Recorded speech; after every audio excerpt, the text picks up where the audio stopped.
Okay, this is example 10 from the curriculum, and this is going back to the example that we saw in the last class where we are predicting bid-ask spread based on what? On number of market makers and market capitalization. Let's say you ignore the market capitalization and you just set up a regression that uses this.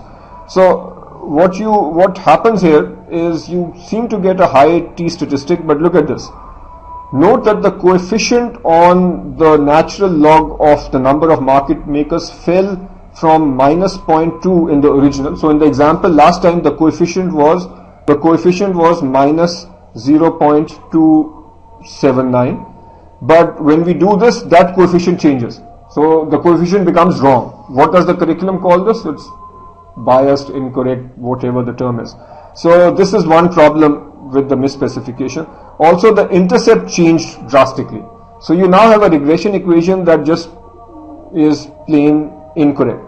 This results illustrate that omitting an independent variable that should be in the regression can cause the remaining regression coefficients to be inconsistent. So everything gets messed up if you don't use the proper independent variables. Okay.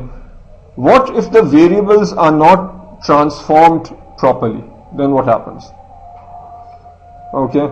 If we use the non-transform, remember in our bid-ask spread we were transforming the natural log, so we were transforming the bid-ask spread, taking the natural log. What if we don't do that?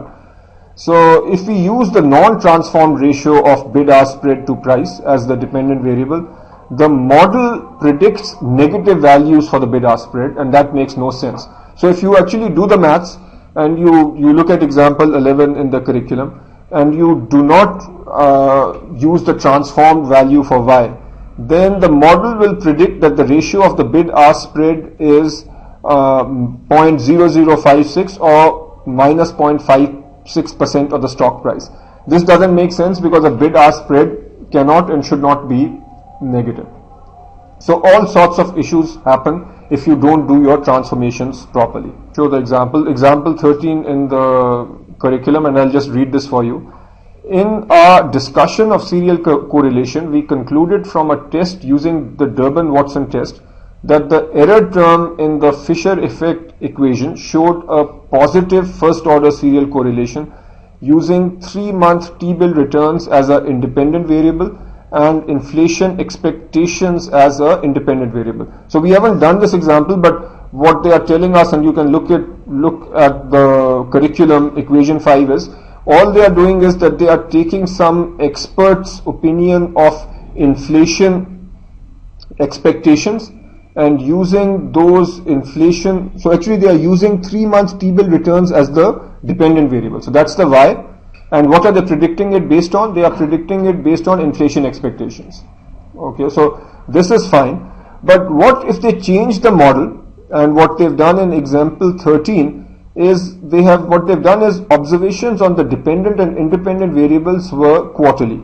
Then table 16 modifies the regression by including a previous quarter 3-month T-bill return as an additional independent variable. So they are using a previous month's T-bill return in addition to inflation expectations to predict future T-bill returns. So they are using a lagged value of y as a independent variable. Do you think that's a problem? So that also creates issues. So the point to memorize here is, as long as the error term is serially correlated, including lagged T-bill returns as an independent variable will cause all coefficient estimates to be biased and inconsistent. So we don't know whether they are biased high or biased low. We just know that here the coefficients will be wrong, as opposed to the earlier scenarios where we saw where the coefficients were fine but the t-stats were either overstated or understated. Here what's wrong? The coefficients will be off. So therefore this regression is not useful for hypothesis testing or forecasting.